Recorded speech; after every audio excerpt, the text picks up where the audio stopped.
डिमनेशिया से बचना है तो हमें व्यस्त रहना पड़ेगा। डिमनेशिया एक ऐसी बीमारी है जो बुढ़ापे में ज़्यादातर होते हैं। डिमनेशिया और अल्जाइमर दोनों एक ही का नाम है। बुढ़ापे में मस्तिष्क को स्वस्थ रखने के लिए आपको जीवन में किसी न किसी उद्देश्य रखना ही पड़ेगा। एक रिसर्च के अनुसार पाया गया है कि व्यस्त जीवन जीने और सामाजिक सेवा में या नेटवर्क में रहने के कारण ऐसे लोगों को डिमनेशिया से ज़्यादा राहत मिलती है। डिमनेशिया होने की संभावना ही नहीं रहती। डिमनेशिया का अर्थात है मतलब होता है कि भूलने की बीमारी। इंसान यदि भूलने लगे तो ये बीमारियां और बढ़ती जाती हैं। आपकी लंबी उम्र भी होती है और लंबी उम्र पाना चाहते हैं तो इन रोगों से बचना ही पड़ेगा। खास करके यह ज़्यादातर देखा गया है कि सेवानिवृत्ति के बाद बुढ़ापे में लोग तनाव का अधिक शिकार होते हैं, जिनके कारण जीवन का कोई लक्ष्य नहीं होता है। ऐसे लोग डिमनेशिया के शिकार होते हैं और जल्दी ही मौत के बढ़ते जाते हैं। इसलिए बुढ़ापा में आप जवानी में ही अपने बारे में सोचना करिए और हमेशा हैप्पी लाइफ जीने की कोशिश कीजिए, जिससे होगा कि डिमनेशिया से आप बचेंगे। डिमनेशिया का होता क्या है, इससे क्या होता है, कैसे होता है? किसी भी व्यक्ति के दिमागी रूप से अस्वस्थ होने पर उसके व्यवहार में बदलाव आता है। ऐसा व्यक्ति जो चीज़ों के महसूस करने के और समझने की क्षमता में परिवर्तन आता है। आम बोलचाल की भाषा में ऐसे व्यक्ति को पागल कहते हैं। दिमाग हमारे शरीर में के मंत्रिमंडल का तथा प्रधानमंत्री की तरह होता है। यदि किसी कारण से यह सही काम नहीं करे तो आप उसे स्वस्थ रखने के लिए जो कोशिश करनी पड़ेगी। व्यवहार में स्वाभाविक परिवर्तन आ जाता है, उसके दिनचर्या बिगड़ जाती है। इस तरह के ज़्यादातर लोग सही कारणों का पता नहीं चल पाता और रिसर्च बताती है कि मस्तिष्क संबंधी इस तरह की समस्या के पीछे आनुवांशिक या जैविक या मनोवैज्ञानिक कारण के नहीं हो सकता है। आनुवांशिक कारण क्या है कि व्यक्ति के दिमागी रूप से अस्वस्थ होने के पीछे आनुवांशिक कारण भी जिम्मेदार होते हैं। कई मामलों में देखा गया है कि जिन व्यक्ति को ऐसी समस्या है, जिनके खून के रिश्ते जैसे माता पिता भाई बहन या किसी परेशानी में आ चुके हैं, तो उसकी जीन भी दिमागी अस्वस्थता के खतरे की ओर बढ़ते हैं। जन्म से पहले का प्रभाव यदि बच्चे की माँ के गर्भावस्था के दौरान ड्रग्स या अल्कोहल की मात्रा सेवन करती है तो बच्चा पैदा होने के बाद उसे अक्सर दिमागी अवस्था अस्वस्थ मिलेगा। जीवन के नकारात्मक अनुभव, जीवन में अगर किसी के लाइफ में ज़्यादातर नकारात्मक प्रभाव मिले तो वो व्यक्ति इसका भी असर पाया गया है। देखा जा गया कि प्यार में कामयाब नहीं होना, आर्थिक परेशानी या ज़्यादा मात्रा में मानसिक तनाव होने से ये होते हैं। शारीरिक या सेक्सुअली प्रताड़ना के बाद भी दिमाग में गहरा आघात होता है। कई बार किसी बीमारी के समस्या के चलते दिमाग में जैविक परिवर्तन होने के कारण भी ये दिमाग में व्यक्ति अस्वस्थ होता है और असंतुलित हो जाता है।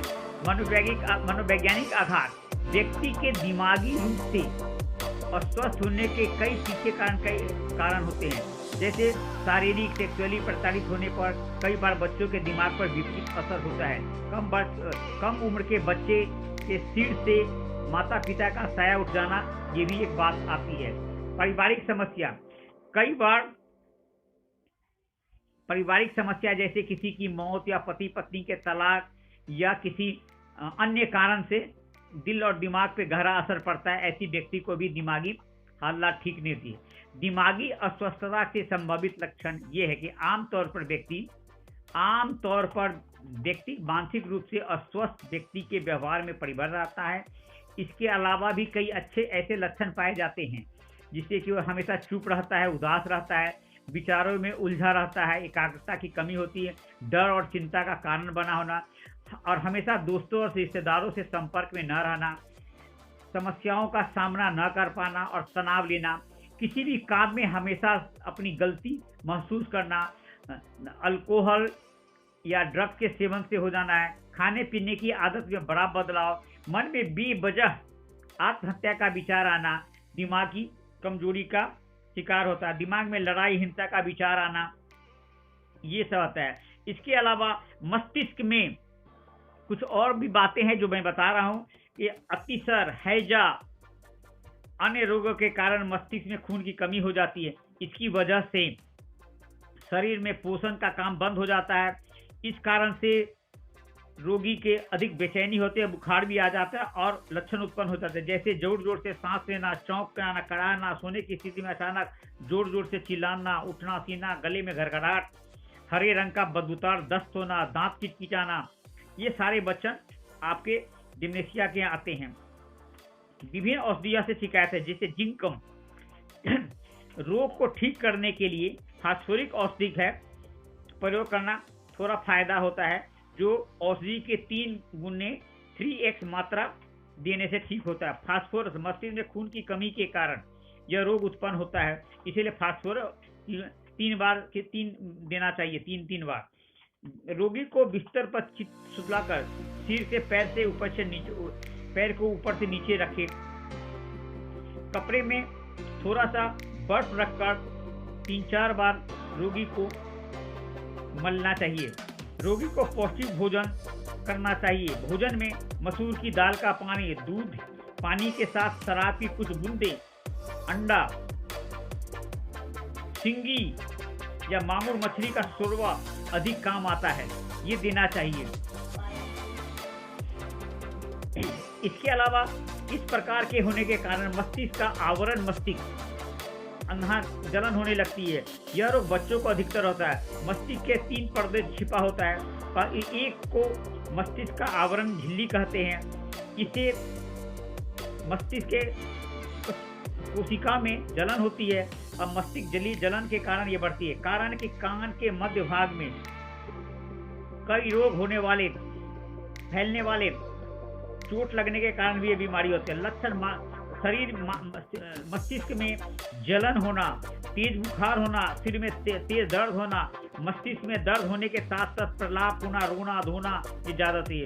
सिर और गले की नसें फड़फड़ाना, कब्ज की समस्या होना, जी मितलाना, नींद नहीं आना, ये सारी बीमारी होती है।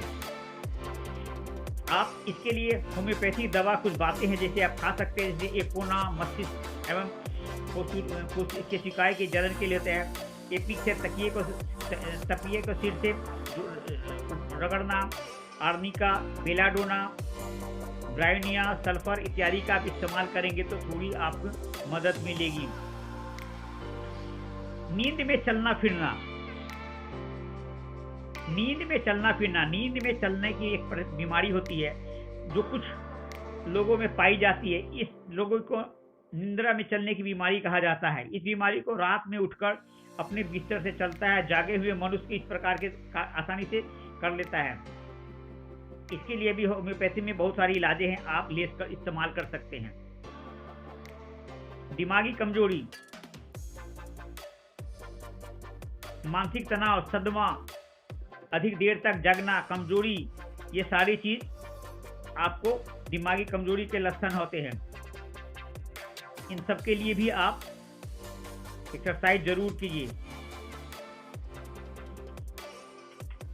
मस्तिष्क के नस फटना, इससे भी आपको, जिसको ब्रेन हेमरेज कहते हैं, ये भी एक इसके लक्षण है। मानसिक दुख, मानसिक मेंटली डिप्रेस जिसको बोलते हैं, ये बीमारी भी आती है। मानसिक दुख के पीड़ित लोगों को भी सामाजिक दैनिक जिम्मेदारियों के प्रति उदासीन रहना पड़ता है, कारण कि कई प्रकार के औषधियों का दुष्प्रभाव के कारण होते हैं। कई बार तो किसी को फ्लू, टाइफाइड या टीबी, एड्स आदि के कारण बीमारी फैलता है। लक्षण है कि मानसिक रोगी दुख से पीड़ित अधिक निराशावादी होते हैं, उदासीन बातें करते हैं और अपने मन में विचार लचार करते रहते, भावना में चिड़चिड़ाहट आती है। रोगी को अपने रोग का उपचार करने के लिए किसी अच्छे मनोचिकित्सक से मिलना पड़ेगा। रोगी को अपने आप मानसिक दुख को खत्म करने के लिए आपको सुबह शाम प्रति योगा और अभ्यास करना पड़ेगा। प्राणायाम, अनुलोम विलोम या कपाल भाती आप जरूर करें, इससे आपको बहुत सारा आराम मिलेगा और अच्छे खाने में कार्बोहाइड्रेट का सेवन करें, जिससे कि ज़्यादा से ज़्यादा सदा पौष्टिक संतुलित आहार लें और हमेशा शांत रहे, स्वस्थ रहे, मस्त रहे। ये हमारी आपके साथ बहुत बड़ी शुभेच्छा है कि आप ठीक से रहेंगे, मस्त रहे। Thank you.